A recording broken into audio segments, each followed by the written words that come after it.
Action. Bonjour, bonsoir, ça dépend de l'heure que vous regardez la vidéo, de où vous trouvez, prenez ce que vous voulez.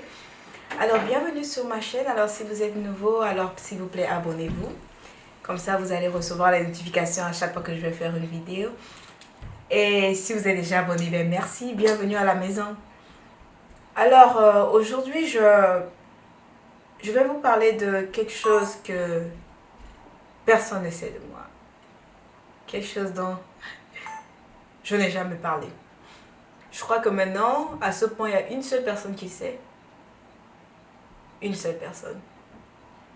Et j'ai dû vivre avec ça pendant 10 ans de ma vie. Et c'est un peu... Je sais le risque que je prends en parlant de ça. Mais arrivé à un certain moment de la vie, je crois qu'il faut juste se libérer. Et quand j'ai décidé de faire cet épisode sur YouTube, c'est mon journal, c'est mon livre. Et je sais que j'aurai jamais le courage d'écrire un livre, alors je vous raconte ma vie. Comme je vous l'ai dit, je ne sais pas qui va la partager, qui va la regarder. Mais j'espère juste qu'à travers mon histoire, quelqu'un va se retrouver, ça va aider quelqu'un à se relever. J'avais le choix de ne pas en parler, de garder ça pour moi. Je me rappelle, la personne à qui j'en ai parlé m'a dit de ne pas le faire, mais il y a une certaine décision quand tu la prends, tu veux te libérer. C'est ma manière à moi de guérir, en fait. Alors, je vais vous parler de moi, de Edna, en fait. On va dire ça comme ça. Edna avait 14 ans. Elle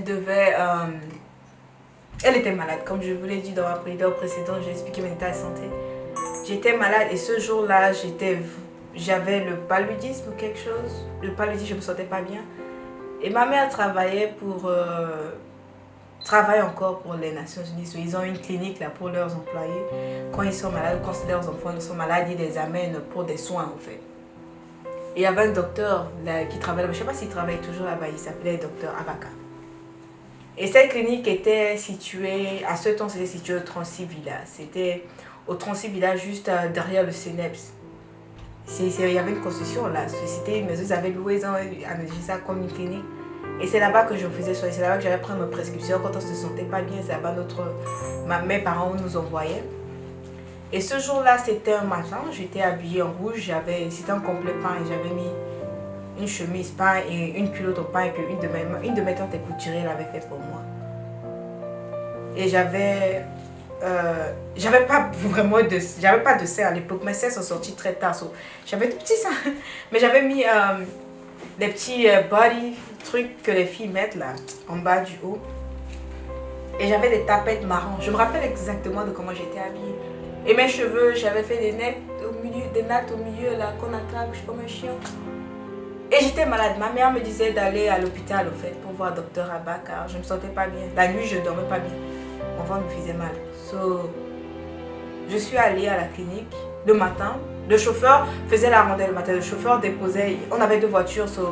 Ma mère prenait une voiture parce qu'elle partait après. Mais avec une voiture, on partait avec notre père dans la voiture.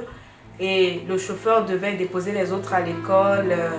Venir me déposer à l'hôpital parce que mon père ne travaillait pas loin de l'hôpital à la CEMAC. Devait déposer les autres et venir me déposer à l'hôpital même. Quand on est arrivé, il était 7h, 7h45, je crois presque 8h. Il n'y avait personne à l'hôpital, il n'y avait que le gardien qui était là. C'est pas un gros hôpital, c'est pas un hôpital, comme on dit, là, gros, mais c'était juste une clinique quoi, avec moins d'employés. Il y avait la secrétaire, il y avait le docteur, il y avait le gardien. Et je ne me rappelle plus s'il y avait quelqu'un d'autre, mais je crois que c'était juste 3 personnes qui travaillaient. Quand je suis arrivée, il n'y avait personne, il n'y avait que le gardien. Le chauffeur et mon père m'ont déposé juste à l'entrée. Je suis descendue de la voiture. Et je suis descendue de la voiture, je suis rentrée dans la concession. Et l'intérieur était fermé. Il y avait un banc dehors et il y avait le gardien. Il y avait une chaise pour lui à côté. Je me suis assise à côté de lui. Le tabouret était juste à côté et il était à côté de moi. Et on était assis. On se parlait pas. J'avais mon téléphone, j'étais sur mon téléphone. À l'époque, j'adorais les messages. J'écrivais à mes copines tout le temps. Et après, tout d'un coup, il m'a demandé de quoi je souffrais. Je lui ai dit que j'avais mal au ventre, que je n'ai pas pu dormir de la nuit, j'avais mal au ventre et je faisais la nausée. Je crois que c'était les débuts, je me rappelle très bien, c'était les débuts de la typhoïde. Et tout d'un coup, je sais pas, il s'est levé de la chaise et il s'est mis à côté de moi. Il était debout juste à côté de moi. Et je suis pas bête, je sais que la seule personne qui est supposée te toucher à l'hôpital ou qui est supposée te traiter, c'est un docteur. C'est un gardien, je savais que c'était un gardien. Il s'est mis à côté de moi et il a commencé à toucher mon cou. Il a touché mon cou, il m'a demandé si tu avais mal au cou, j'ai dit non. Il a touché mon dos, tu as mal au dos, j'ai dit non. Après, il a touché mes seins. J'avais pas de seins, je sais pas ce qu'il touchait. Il a touché mes seins, j'ai dit non. Il a touché mon ventre, j'ai dit non. Et après,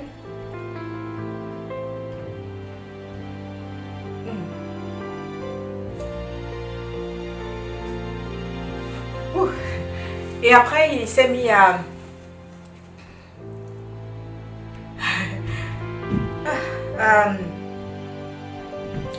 déboutonner mon haut. Il a enlevé le premier bouton, il a enlevé le deuxième bouton. Et je lui demandais ce qu'il faisait. Et après il me disait, tais-toi, tu peux et soigne-moi. Après, I was like, non, tu n'es pas le docteur, là, qu'est-ce que tu fais? Après, il m'a poussé. Bon, je suis tombée sur ma tête. Je me rappelle très bien parce que je suis tombée du côté droit. Et il avait les... Vous savez, les gardiens en Afrique, ils ont les petits bâtons noirs là que... c'était pour taper les voleurs, je sais pas ce que c'était. So, il a pris le bâton, il m'a frappé au dos. Il m'a dit, ne bouge pas, tu bouges, je vais te frapper. Il n'y a personne, tu sais que la construction est fermée, il n'y a que toi et moi, donc tu vas te taire et tu vas me laisser faire ce que je fais. Et il a continué à me déboutonner. Il a enlevé mon haut. Et il pouvait pas déchirer l'habit parce qu'il fallait que je m'habille pour aller voir le docteur. Donc il fallait qu'il enlève avec délicatesse pour que personne ne sache que voilà. Oh my heart is beating so fast. Arrivé à un certain moment, il m'a déshabillée. J'étais toute nue, allongée sur le truc. Enfin, pas toute nue, j'avais encore mon bodysuit et il avait juste enlevé ma culotte parce qu'il a réalisé que j'allais pas le laisser me déshabiller totalement.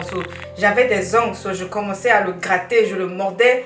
Mais chaque fois que je le mordais, il utilisait son bâton pour me frapper. Et après, je lui disais que si tu me frappes, je vais dire au docteur que tu m'as frappé. Il a dit, tu vas dire à personne parce que si tu fais quelque chose, personne va savoir que tu es là. Je peux juste te tuer et puis je te mets dans une cage. J'avais 14 ans. À 14 ans, tu te dis que si quelqu'un fait quelque chose, il dit quelque chose, il va le faire, je ne pouvais rien faire. Je suis allongée et pour la toute première fois de ma vie, j'ai vu un homme qui s'est déshabillé, qui était nu devant moi. Je ne sais pas quel âge il avait peut-être dans la cinquantaine, soixantaine, je ne me rappelle pas. Il s'est déshabillé et je n'ai jamais vu un homme nu devant moi. Et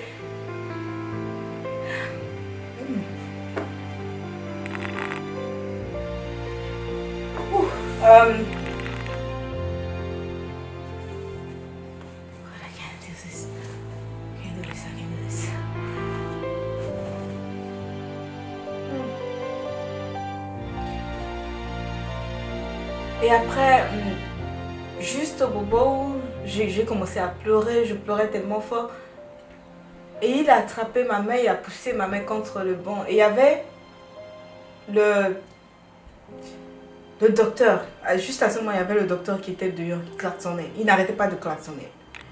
Il klaxonnait et je vous assure, c'est juste au moment où il klaxonnait, c'était juste au moment où cet homme allait se forcer sur moi. Et il était à klaxonner. Et après, dès qu'il a klaxonné, il n'arrêtait pas. Il m'a donné mes habits, il a jeté sur moi et il m'a dit d'aller derrière. Il m'a montré un endroit que tu allais m'habiller là-bas et que je reste là-bas jusqu'à ce qu'il vienne me dire de partir. Et quand je suis passée derrière, je pouvais entendre, il s'est habillé, je ne sais pas, à la hâte. Et je pouvais entendre le docteur lui demander ce qu'il faisait. Et il était là, mentir au docteur à dire que voilà, que il était aux toilettes, something, quelque chose comme ça. Et je suis allée derrière et je vous assure, j'avais les... Il m'a frappé au dos, il y avait les traces au dos de ce qu'il m'avait utilisé pour me frapper. Et quand il m'a mis là-bas, il m'a dit de ne dire à personne de rester là-bas. Je me suis habillée et dès que j'ai fini de m'habiller, je suis sortie de là. J'ai couru. Je suis sortie, je suis allée, il y avait le Céneps à côté, je suis allée me mettre dans le Céneps, j'ai commencé à pleurer. Et j'ai pleuré pendant 3 ou 2 bonnes heures. Toute seule, je pleurais parce que j'avais peur en fait. J'avais 14 ans, je viens de voir un homme nu devant moi, un homme qui me frappait pour me violer. Et je suis restée, c'était les vacances donc il n'y avait personne dans l'école, je suis restée toute seule. Dans ces cas, pendant 3 heures jusqu'à ce que j'ai duré là-bas. Parce que je me rappelle, j'ai quitté là-bas vers les 11h ou 12h maintenant. Il fallait que je reparte là-bas parce que si je rentre à la maison sans les médicaments ou les prescriptions du docteur, il fallait que je réponde à mes parents pour leur dire où j'étais, pourquoi le docteur ne m'a pas donné de médicaments, pourquoi je suis rentrée les bras ballants. So, je suis repartie à l'hôpital et il était là. Il faisait son travail, il était là. Et il a ouvert la porte. Je n'ai pas parlé, je suis rentrée directement, je suis allée dans le bureau du docteur et je suis sortie.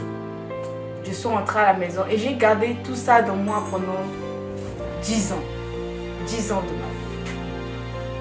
Et il a fallu, je suis une femme, je suis une fille, il a fallu que je perde ma virginité avec cette idée-là d'un homme violent. Il a fallu que je sorte avec un homme, l'idée violente que j'ai. Je suis passée comme... Quand tu passes par quelque chose comme ça, tu vois chaque homme comme un monstre au fait.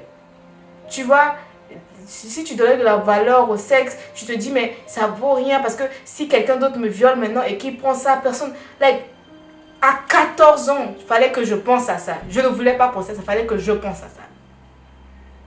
Et je vous assure, like, la virginité, à un certain moment de ta virginité, tu y accordes une certaine valeur, tu y tiens.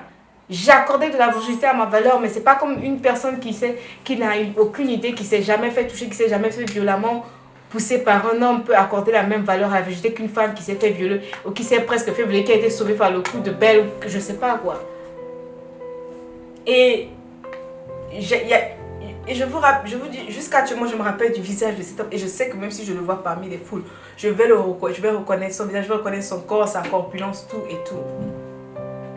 Et je ne vous dis pas ça parce que je vous le dis parce que c'est ma manière à moi de guérir. Je suis fatiguée de garder ça dans moi. Je suis fatiguée de garder ça en moi pendant 10 ans, 10 bonnes années de ma vie. J'en ai parlé à personne, je ne voulais pas en parler à mes parents parce que je ne voulais pas leur faire de mal. Je me disais que si je dis à mes parents, ils vont se sentir coupables, qu'ils ont laissé leur fille à la merci de quelqu'un. J'en ai parlé à personne pendant 10 ans, à personne. Et j'ai gardé ça au fond de moi. J'ai eu à faire des cauchemars. Il y a des moments où même j'en fais des cauchemars. J'ai peur. Parce que j'ai peur. Et je sais que je ne suis pas la seule qui a assez peur là. Je sais aussi qu'il y a des femmes ici dehors qui se sont fait violer. Je sais que votre cas peut être plus grave, que vous pouvez peut-être perdre votre virginité avec quelqu'un que vous ne connaissez pas, quelqu'un qui vous a violé. Mais je ne veux pas que vous laissez ça définir qui vous êtes au fait. Je n'ai pas laissé ça définir ma vie sexuelle. C'est vrai que ça a affecté ma vie sexuelle, ça a affecté la manière avec laquelle je regarde les autres, ça a affecté la manière avec laquelle je pense. Ça a affecté mes rêves, j'ai eu des nuits blanches.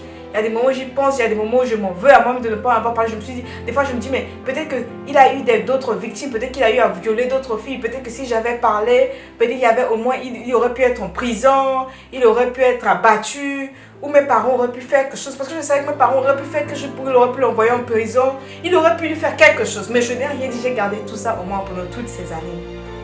Et juste l'idée de savoir qu'il y a un homme quelque part qui est en train de faire, qui a peut-être fait la même chose qu'il a fait à moi ou qu'il a fait ça à d'autres filles, ça me fait du mal. Je m'en veux tous les jours de me faire du mal. Et peut-être que je laisse ça arriver à quelqu'un d'autre. Et je sais que ça fait mal d'ouvrir son monde à quelqu'un. Je vous ouvre ma vie. Et je ne vous connais pas, je ne sais pas qui vous êtes. Et la même manière, le même moment où vous allez regarder cette vidéo, les membres de ma famille vont regarder cette vidéo. Je ne sais pas comment ils vont réagir, je ne sais pas comment ils vont le prendre. Et je me sens mal pour ça, mais je le fais parce que c'est ma thérapie à moi. Je veux prendre soin de moi, je veux guérir, je veux être à mesure de me lever chaque matin et je veux savoir que je n'ai aucun bagage sur mon dos, je n'ai rien qui me pèse dessus. Alors, si vous avez regardé cette vidéo et que vous avez été dans une situation, dans la même situation que j'étais, je veux juste que vous compreniez que les gens vont vous faire du mal. L'être humain est de nature égoïste. L'être humain voit son intérêt. L'être humain fait du mal. On est humain. Et les rares personnes qui ne font pas du mal dans ce monde sont certaines personnes qui ont compris certaines valeurs, sont certaines personnes qui ont de la compassion. Et comme je l'ai toujours dit, la compassion pour moi, c'est ce qui définit l'être humain. Parce que si cet homme avait de la compassion pour moi, sachant que j'étais malade, j'étais sans défense, il n'aurait plus jamais dû se comporter comme ça envers moi. Et si chaque être humain ici il y aura de la compassion, il y a des tas de choses qu'on peut tellement éviter. Et j'espère vraiment que, après avoir regardé cette vidéo, juste la compassion, vous allez pouvoir regarder en vous-même et trouver cette compassion que vous avez et que vous pouvez appliquer ça au quotidien. Et à tous les parents de petites filles, je sais que, spécialement africains, je sais qu'en tant qu'Africains, on ne parle pas à nos enfants. On ne sait pas ce qui se passe. Il y a des tas d'enfants africains, de filles africaines ici dehors. On traverse des choses, on choisit de ne pas en parler à nos parents, on choisit de faire ou des fois on a une certaine responsabilité à bas âge. On prend sur nous ce qu'on ne doit même pas prendre sur nous. Donc, si vous avez des enfants, je vous en prie, le monde est mauvais. Personne, mon père a toujours dit, mes parents me l'ont toujours dit, ma mère, mon père, personne dans ce monde n'aimera votre enfant autant que vous l'aimez. Personne. Quelqu'un d'autre va faire du mal à votre enfant sans préoccuper, sans penser au lendemain. Alors, où que vous soyez, je sais que ça arrive des fois de laisser votre fille ou votre fils, parce qu'il y a des hommes aussi, des enfants, garçons qui se sont violés, qui se sont manipulés. Ne laissez pas vos enfants à des inconnus. Et sachez, essayez au moins de trouver, donner la possibilité à vos enfants ou d'essayer de les mettre en confidence pour qu'ils trouvent un moyen par lequel ils peuvent vous dire ce qu'ils cachent au fond d'eux. S'il y a quelque chose, tu le dis. Et moi, mes parents, je pouvais en parler à mes parents, mais je me sentais responsable de leur bonheur. Je me disais, je ne voulais pas qu'ils se fassent, je ne voulais pas qu'ils se souciaient déjà de moi étant malade tout le temps. Je ne voulais pas en ajouter à leur plat. Et à chaque enfant qui va regarder, je ne sais pas si vous n'avez pas montré peut-être cette vidéo à votre enfant, mais essayez de faire comprendre à votre enfant que c'est pas, à un certain âge, ce n'est pas leur responsabilité de se soucier de vous. Que c'est votre devoir, c'est votre responsabilité de se soucier d'eux. Et que s'il y a quelque chose qui leur pèse dessus, qu'ils viennent vous le dire, et non de penser que non, je choisis le bonheur de mes parents, je choisis de ne rien dire parce que je sais que je vais faire du mal à quelqu'un. Un enfant a le droit d'être un enfant quand il faut qu'il soit un enfant. Une petite fille a le droit d'être une petite fille quand il faut qu'elle soit une petite fille. Un petit garçon a le droit d'être un enfant quand il faut qu'il soit un enfant. Et j'espère que juste que par mon histoire, par ce chapitre de ma vie, vous allez apprendre au moins 2-3 choses de cette vidéo. Et que vous allez au moins tirer une leçon. Alors je vous dis infiniment merci d'avoir regardé cette vidéo. Merci d'avoir pris votre temps de m'avoir regardé. Et j'aimerais vraiment que cette partie de ma vie, que vous ne pensez pas que cette partie de ma vie me définit, non. Que ça ne m'a pas défini. Je n'ai pas laissé ça définir qui je suis. Je suis toujours Edna, toujours souriante. Je prends ma vie en main, je garde le sourire malgré tout. Alors je vous dis infiniment merci. Et ce sourire-là, ça vaut de l'or, ça n'ira nulle part. N'oubliez pas de partager cette vidéo à une personne. Vous ne savez jamais ce qu'une personne cache. Et comme je l'ai dit toujours et toujours, n'oubliez surtout pas d'être heureux. Bye.